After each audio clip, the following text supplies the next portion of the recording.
While Europe's been busy drawing borders and making promises it can't keep, a quiet revolution is unfolding right under its nose. Turkey and Serbia, two countries that spent decades begging for a seat at Europe's table, are now walking away. And they're not going alone. Beneath the surface of daily headlines and political theater, something profound is reshaping our world. There are no explosions, no dramatic speeches from balconies, no tanks rolling through city squares. Instead, what we're witnessing unfolds like the shifting of tectonic plates, imperceptible at first, but building toward something that will change the landscape forever. Across continents, nations that once anchored their entire futures to the European project are quietly reconsidering. They're asking questions they never dared to ask before. They're exploring partnerships that would have seemed unthinkable just a decade ago. And at the center of this recalibration stands an alliance that Western capitals once dismissed as little more than an acronym, a clever bit of branding with no real substance. They called it BRICS. Today, that acronym represents something far bigger than the sum of its letters. What began as an economic club bringing together Brazil, Russia, India, China, and South Africa has evolved into something the architects of the post-Cold War order never anticipated, a genuine alternative to the Western-dominated system that's governed global affairs for generations. This isn't just about trade deals or currency swaps. This is about dignity, about sovereignty, about nations tired of waiting in line, tired of jumping through hoops, tired of being told their culture, their history, their very identity needs to be reformed before they can join the club. And nowhere is this transformation more visible or more consequential than in two countries straddling the fault lines of East and West, Turkey and Serbia. Let's talk about Turkey for a moment. Geographically, it's a bridge connecting two worlds, literally spanning Europe and Asia across the Bosphorus Strait. Culturally, it embodies contradictions that Western political scientists have struggled to categorize: a Muslim-majority nation with a secular constitution, a NATO member that buys Russian missiles, a democracy that doesn't quite fit Western templates, but functions nonetheless. For over half a century, Turkey pursued one clear, unwavering objective: membership in the European Union. It was the golden prize, the ultimate validation, the proof that a predominantly Muslim country could sit as an equal among European powers. Turkish governments across the political spectrum worked relentlessly toward this goal. They restructured their economy, opening markets and welcoming foreign investment. They reformed legal codes, abolished the death penalty, strengthened human rights protections on paper. They negotiated, compromised, and adapted their institutions to meet Brussels' ever-expanding list of criteria. And what did they get in return? Delay, skepticism, cultural prejudice dressed up as technical concerns. The goalposts kept moving. Every reform was met not with celebration, but with new conditions, new benchmarks, new reasons why Turkey wasn't quite ready yet. Behind closed doors, the message was clear, even if it was never spoken aloud. Turkey could orbit Europe, but it would never truly be allowed inside. The psychological impact of this prolonged rejection cannot be overstated. For a nation that sees itself as the heir to an empire that once ruled vast swaths of Europe, the humiliation cut deep. The perception grew that Turkey was good enough to serve as Europe's buffer against Middle Eastern chaos, good enough to host millions of Syrian refugees to keep them from European shores, but not good enough to actually join the family. President Recep Tayyip Erdogan recognized this dynamic years ago, and he's been steadily recalibrating Turkey's strategic orientation ever since.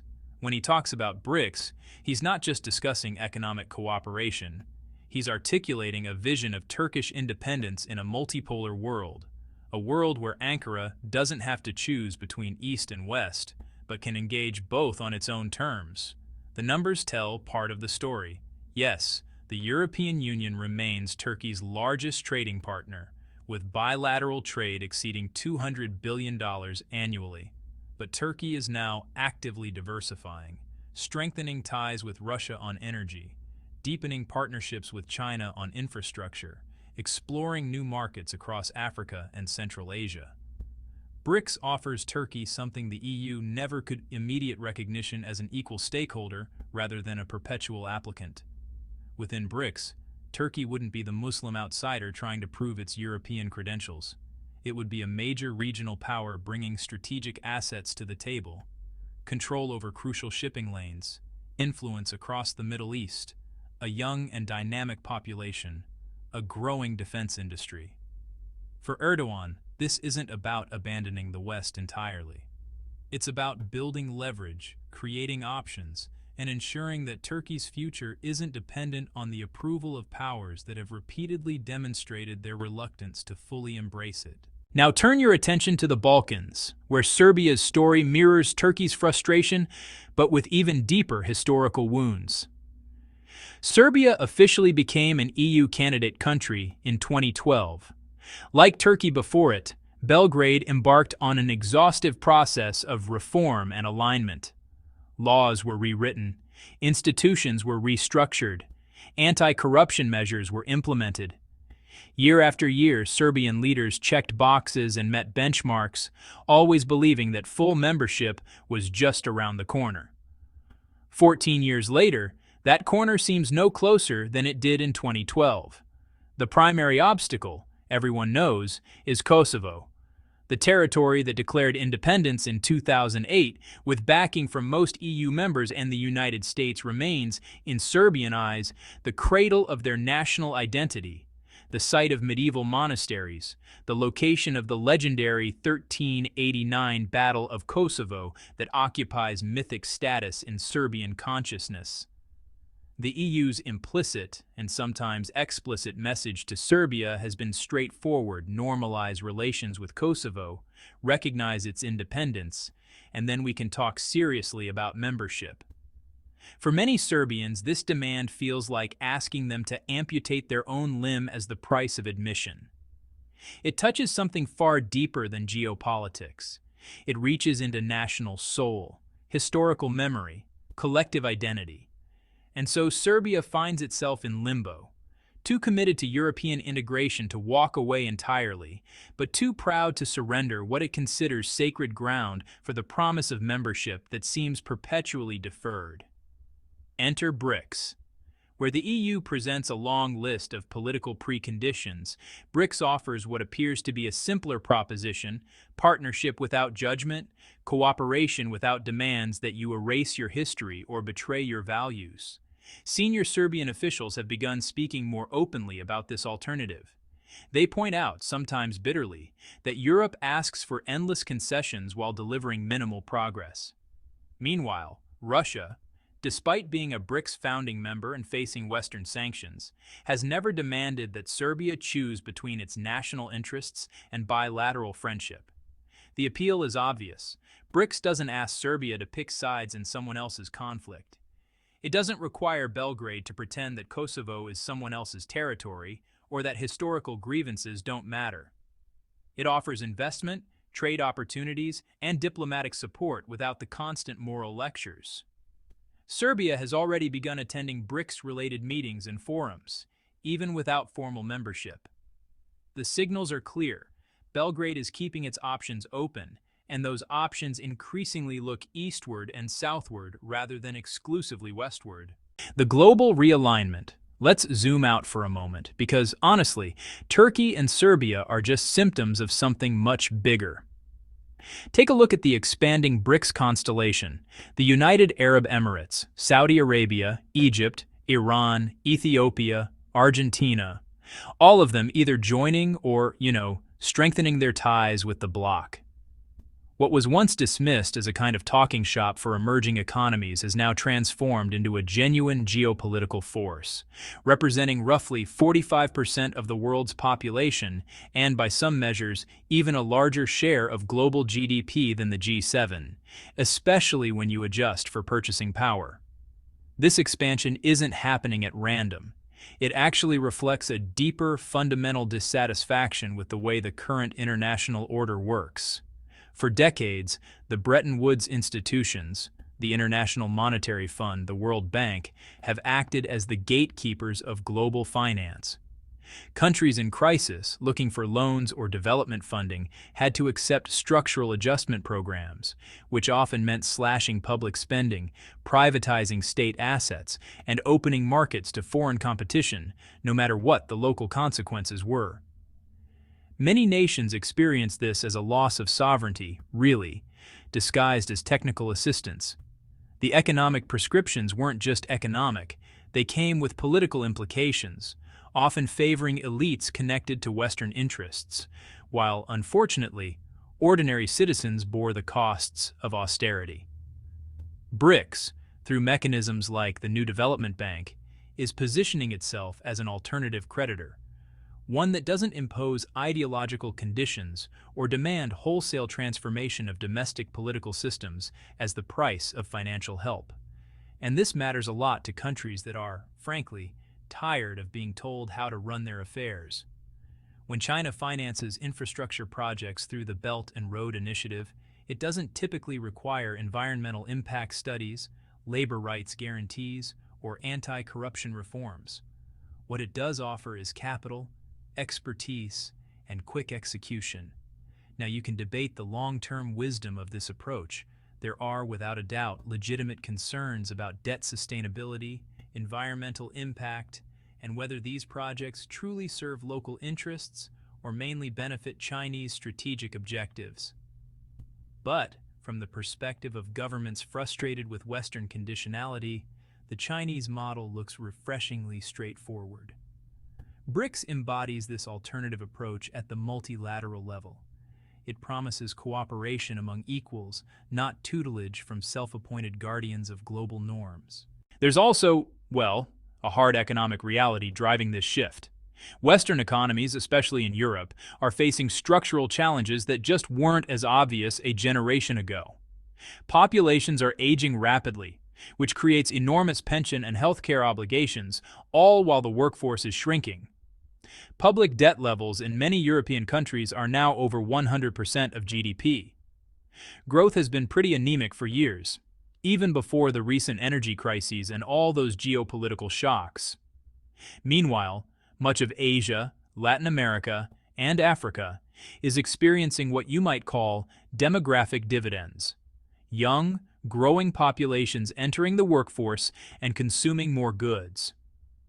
These regions are increasingly trading with each other, creating South-South commercial networks that, quite often, bypass traditional Western intermediaries.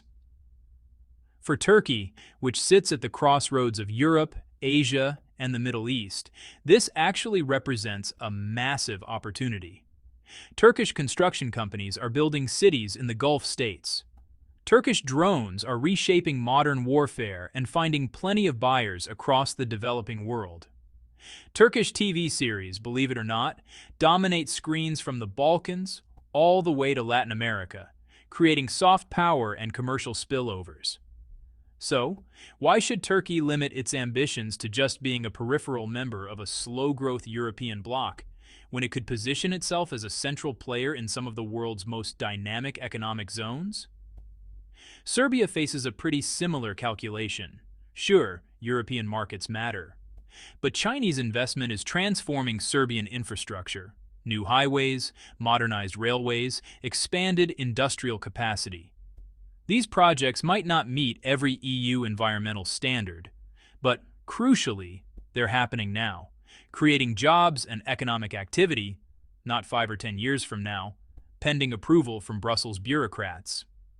The choice, from Belgrade's perspective, isn't between Europe and BRICS. It's actually between waiting indefinitely for European acceptance or actively building partnerships that deliver tangible benefits today. Perhaps nothing, honestly, illustrates the shifting landscape more clearly than the growing challenge to dollar dominance. Since the end of World War II, the US dollar has served as the world's reserve currency, the medium for international trade, the anchor for monetary policy, and the safe haven in times of crisis. This exorbitant privilege, as French officials once called it, has allowed the United States to borrow cheaply, impose economic sanctions effectively, and exert influence far beyond its military or diplomatic reach. But the weaponization of dollar access, freezing Russian central bank reserves after the Ukraine invasion, excluding Iran from SWIFT payment systems, sanctioning Venezuelan oil, has made a lot of countries pretty nervous. If financial access can be revoked for geopolitical reasons, then dollar dependence suddenly looks like a strategic vulnerability. BRICS members are actively exploring alternatives. They're increasing trade in national currencies, developing payment systems that don't run through Western financial infrastructure, and even discussing the possibility of a common BRICS currency or digital settlement mechanism. These efforts are still in the early stages, and, honestly, the dollar's dominance isn't going to disappear overnight. But the direction of travel is clear. Countries are working to reduce their dependence on a monetary system that, frankly, can be turned into a weapon. For Turkey and Serbia, this matters because it suggests that the cost of defying Western preferences may be going down. If you can trade with China in yuan, with Russia in rubles, with the Gulf states in dirhams, then the threat of being cut off from dollar financing becomes, well, a lot less existential. Yet beneath all the economics and geopolitics lies something harder to quantify, but perhaps even more powerful: the desire for respect. Both Turkey and Serbia carry historical memories of greatness. Turkey remembers the Ottoman Empire spanning 3 continents. Serbia recalls medieval kingdoms and the idea of being the defender of Christendom against Ottoman expansion. Ironies within ironies, given current alignments. Both have experienced the humiliation of being treated as supplicants. Both have endured lectures about their need to modernize, liberalize, reform, always with the implication that their current state is somehow deficient, their culture somehow backward. BRICS doesn't demand that they apologize for their history or prove their worthiness. Within BRICS, they would join as sovereign equals with agency and voice, not as students in remedial classes waiting for approval from teachers who keep changing the curriculum. This psychological dimension might be, honestly, the most underestimated factor in the current realignment. Pride and dignity aren't quantifiable in GDP statistics, but they shape decisions and define relationships. When President Erdogan talks about making Turkey a central power in a multipolar world, he's speaking to deep currents in Turkish national consciousness. When Serbian leaders express frustration with EU conditionality, they're articulating feelings shared by millions who are tired of feeling like second-class aspirants to a club that doesn't really want them anyway. The infrastructure of independence. BRICS is building the institutional architecture to support this alternative vision. The new development bank, headquartered in Shanghai, has already approved over $30 billion in loans for infrastructure and sustainable development projects. Unlike the World Bank, it doesn't require the same level of policy reform or governance conditionality. The contingent reserve arrangement provides $100 billion in currency swap lines to help members weather financial crises without turning to the IMF. These aren't symbolic gestures. They're functional alternatives to Western-dominated institutions, and they're growing in capacity and credibility. For countries like Serbia, access to NDB financing without political strings could accelerate development that's been delayed by EU approval processes. For Turkey, deeper integration into BRICS financial mechanisms could provide a hedge against Western economic pressure. Beyond finance, BRICS members are coordinating on technology standards, energy cooperation, agricultural trade, and even security issues.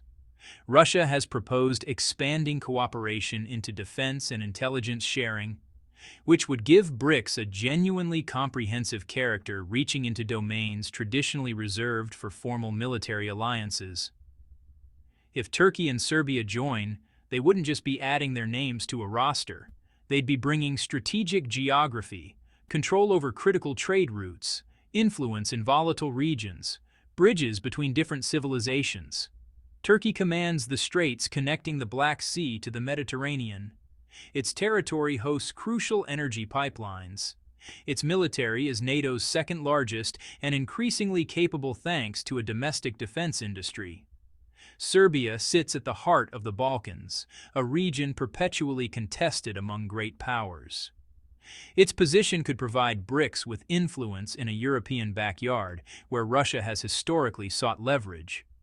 Each new member doesn't just enlarge BRICS, it fundamentally strengthens the bloc's strategic positioning and global reach. Europe's reckoning. All of this raises uncomfortable questions for European policymakers. The EU was built on the promise that its model, liberal democracy, market economies, rule of law, gradual integration, represented the future. Countries would naturally gravitate toward this model because it delivered prosperity and stability better than any alternative. For a while, this seemed self-evidently true. The collapse of the Soviet Union, the integration of Central and Eastern Europe, the global spread of market reforms, all appeared to validate the European approach. But the EU has struggled to adapt to a world where its model is no longer seen as uniquely appealing. Expansion has stalled. The bureaucracy has calcified. Member states quarrel over burden sharing and fundamental values. The promise of ever closer union sounds increasingly hollow, as populist movements gain strength and national interests reassert themselves. Meanwhile, Turkey and Serbia look at BRICS and see vitality, ambition, and respect for sovereignty. They see a club that wants to add members, rather than one that seems exhausted by its existing obligations. European officials may complain that BRICS lacks the EU's commitment to human rights, democratic standards, and social protections. And there's truth to those criticisms. BRICS includes authoritarian states with troubling records on political freedom. But to countries who've spent decades being lectured about their deficiencies while watching European promises evaporate, those concerns ring hollow. They hear European criticism as hypocrisy from powers that colonized much of the world and now want to impose their values as universal truths. The tragic irony is that Europe's own behavior has accelerated this drift. By treating Turkey and Serbia as permanent probationers rather than future partners, by demanding concessions without offering concrete timelines for membership, by allowing cultural prejudices to masquerade as technical objections, European leaders have pushed proud nations toward alternative arrangements. What comes next? We're witnessing the early stages of a genuinely multipolar world order.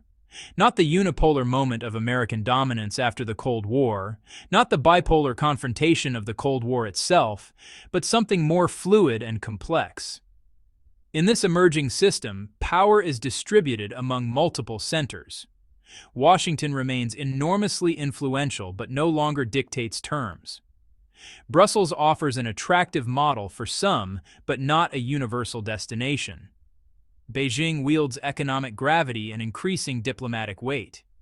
Moscow retains military capabilities and resource leverage despite economic limitations. Regional powers like Turkey, India, Saudi Arabia, and Brazil have room to maneuver and agency to shape outcomes. For smaller nations, this creates both opportunities and risks. More options mean more leverage, but also more complexity in navigating competing pressures. Turkey and Serbia are pioneering a strategy that others may follow, maintaining functional relationships with traditional Western partners while building alternative networks that reduce vulnerability and create room for independent action. This isn't a betrayal of the West so much as an adaptation to new realities. When the West no longer offers unconditional support or certain pathways to integration, smart countries diversify their partnerships and hedge their bets. BRICS provides the institutional framework for this hedging strategy. It allows countries to engage with rising powers, access alternative financing, participate in new trading arrangements, and signal that they have options beyond waiting indefinitely for Western approval. As BRICS expands and deepens its institutional capacity, it becomes a more credible pole in the emerging multipolar order. And as it becomes more credible, more countries will be tempted to join or align with it, creating a self-reinforcing dynamic. The bottom line: what's happening isn't the end of Western influence or the collapse of the liberal international order. It's something subtler, but perhaps more profound. The normalization of alternatives. For generations, there was essentially one path to prosperity and recognition. Align with the West, adopt its institutions, embrace its values. Countries might resist or delay, but ultimately they would come around because there was no viable alternative. That world is gone. Today, rising powers offer different models, different partnerships, different visions of how international relations should work. These alternatives aren't perfect. They come with their own problems and contradictions. But they exist, they function, and they appeal to countries tired of the old script. Turkey and Serbia aren't abandoning Europe out of spite or desperation. They're making calculated decisions based on decades of experience with European promises and disappointments. They're looking at the global landscape and seeing opportunities that don't require them to surrender their identity or accept perpetual subordination. BRICS welcomes them not as supplicants but as partners. It offers them not charity but mutual benefit. It asks them not to change who they are, but to contribute what they bring. In a world hungry for respect and dignity, that message resonates powerfully. The great pivot is underway. Nations are recalibrating, alliances are shifting, and the international order that shaped the post-Cold War decades is giving way to something new, something more complex, more contested, but potentially more representative of the world as it actually is, rather than as Western powers wished it would be. For Turkey and Serbia, the choice is clear. Continue waiting in Europe's anteroom, or walk through doors that are actually open. They're choosing to walk.